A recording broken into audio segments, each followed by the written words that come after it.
Howdy folks, and in today's episode of Star Wars Lore we look at the flagship of Admiral Ackbar, Home 1.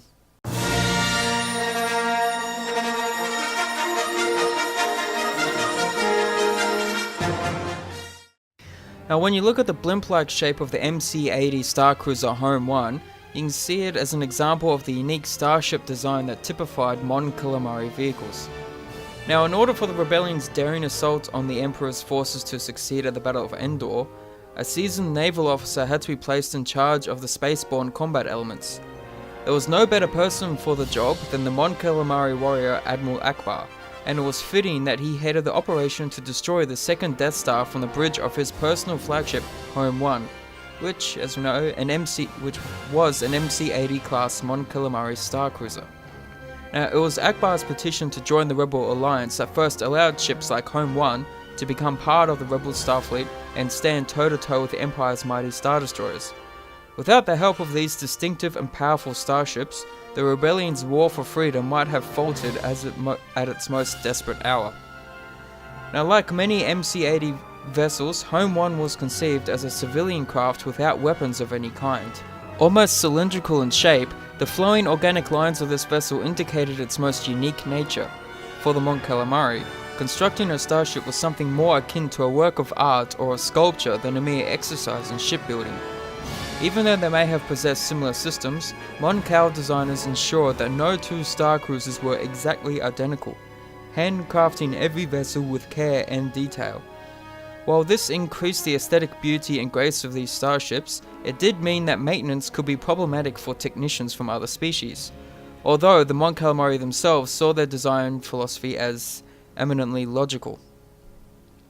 Now, revered by their creators, the MC-80 class ships were as much a statement of Mon Calamari personality as they were elegant and formidable warships.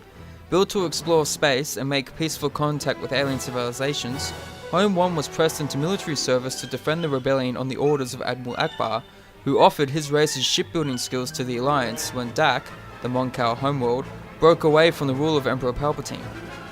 Home 1 had many sister ships over Endor, such as the latter MC-80A variants that resembled winged rays, the ill-fated medical frigate Liberty, and the MC-80B craft Mon Ramonda. Now, the MC-80 Starcruisers were almost 1,300 meters in length. Now, the MC-80 Starcruiser Home 1 resembled a huge sea creature covered in irregular lumps and pods dotted across its hull. Of varying size and shape, these streamlined protrusions typically house sensor pallets, deflector shield generators, turbolaser batteries, and observation decks. Now at the front, the ship sported a broad, spear-like bow ringed with weapons, while 8 massive engine exhaust bells dominated the blunt rear end. Now Home 1 could function as a carrier vessel as well as a command ship, fielding up to 120 starfighters in a combat zone, usually in a mixture of X-Wings, A-Wings, and B-Wing class starfighters. Smaller auxiliary ships, such as shuttles and cargo barges, were carried on board for other duties. Now, as befitted an admiral's flagship, Home 1 was capable of taking on all but the largest ships in the Imperial Armada.